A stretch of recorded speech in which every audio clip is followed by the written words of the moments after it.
അടുത്തത് കൊളോസോസ് ലേഖനം. ഈ ലേഖനം എഴുതപ്പെട്ടത് ആത്മാക്കളെ ആരാധിച്ചിരുന്ന ഒരു സമൂഹം അവിടെ ഉണ്ടായിരുന്നു. അതുപോലെ തന്നെ ജാതകം, ജ്യോതിഷം ഇങ്ങനെയുള്ള കാര്യങ്ങളൊക്കെ അവർ വിശ്വസിച്ചിരുന്നു. അങ്ങനെയുള്ള ഒരു സമൂഹത്തിന്റെ അവിശ്വാസത്തിന് പരിഹാരമായിട്ടാണ് അദ്ദേഹം കൊളോസോസ് ലേഖനം എഴുതിയത്. അടുത്തത് എഫോസോസ് ലേഖനം.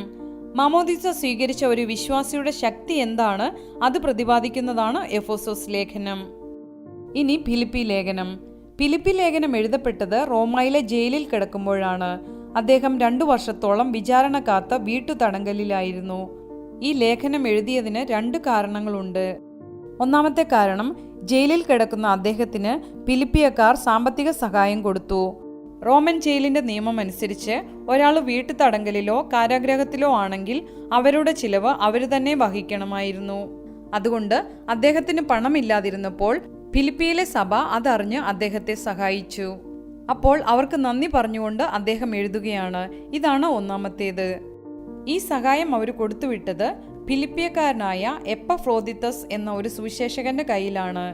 അങ്ങനെ അദ്ദേഹം പണം കൊടുത്തിട്ട് പോകുക മാത്രമല്ല ചെയ്തത്, പൗലോസിന് വേണ്ട സഹായം ചെയ്തുകൊണ്ട് കൂടെ താമസിച്ചു. പക്ഷേ ഒരു പ്രശ്നമുണ്ടായി. എപ്പഫ്രോദിത്തസ് രോഗിയായി. അങ്ങനെ അയാൾ രോഗിയായപ്പോൾ തിരിച്ചുവിട്ട സമയത്ത് ഒരു കത്തുകൂടി കൊടുത്തുവിട്ടു. ആ കത്താണ് ഫിലിപ്പി ലേഖനം. മുഴുവൻ വീഡിയോ കാണാൻ ചാനൽ സന്ദർശിക്കുക.